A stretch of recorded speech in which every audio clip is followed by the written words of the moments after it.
More than 200 Russian Marines from the 810th Naval Infantry Brigade have refused redeployment to the Kherson region amid an imminent Ukrainian counter-offensive, Ukraine's defense ministry said.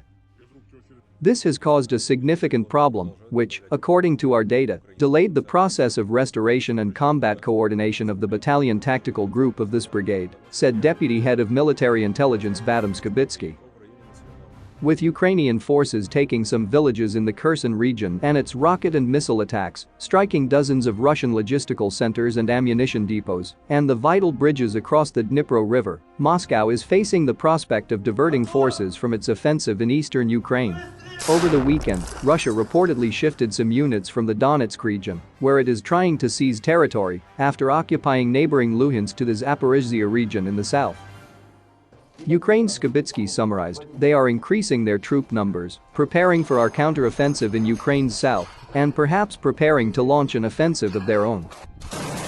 In his nightly address to the nation, President Volodymyr Zelensky noted the redeployment, but assured, strategically, Russia has no chance of winning this war. UK military intelligence also emphasized a Russian shift from the east to the south in its latest assessment on Monday morning. Over the last 4 days, Russia has continued to attempt tactical assaults on the Bakhmut axis, northeast of Donetsk, only managing to make slow progress. Russia is probably adjusting the operational design of its Donbas offensive after failing to make a decisive operational breakthrough under the plan it had been following since April.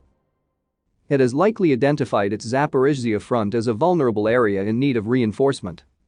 Meanwhile, the Ukraine military claimed the destruction of another 4 Russian ammunition depots, bringing the total to 15 in recent weeks. The attacks are being bolstered by US-made HIMARS medium-range rocket systems, which have delivered since June. The military said it killed 52 Russian troops and destroyed 4 tanks, 8 armored and military vehicles, as well as self-propelled artillery and mortars on Sunday. Trying to stave off the counter-offensive or make civilians pay a price for it, Russia continued the bombardment of the port city of Mykolaiv on Sunday. In the meantime, the first ship loaded with Ukrainian grain has left Odessa in southern Ukraine, following a deal on July 22 to lift the Russian blockade of Black Sea ports. The Sierra Leone-flagged ship Razoni, carrying 26,000 tons of corn, is sailing for Lebanon. Infrastructure Minister Alexander Kubrakov said in a statement, Ukraine, together with our partners, has taken another step today in preventing world hunger. Kubrakov noted that the lifting of the 5-month Russian blockade will bring Ukraine's economy $1 billion in foreign exchange revenue. The agreement was brokered by Turkey and the UN and signed in parallel documents with Ukraine and with Russia. However, the Russians jeopardized the deal by firing missiles on Odessa, following up with a second attack days later. More than 20 million tons of Ukrainian grain have been blocked amid Russia's cutoff of ports and bombing of storage warehouses.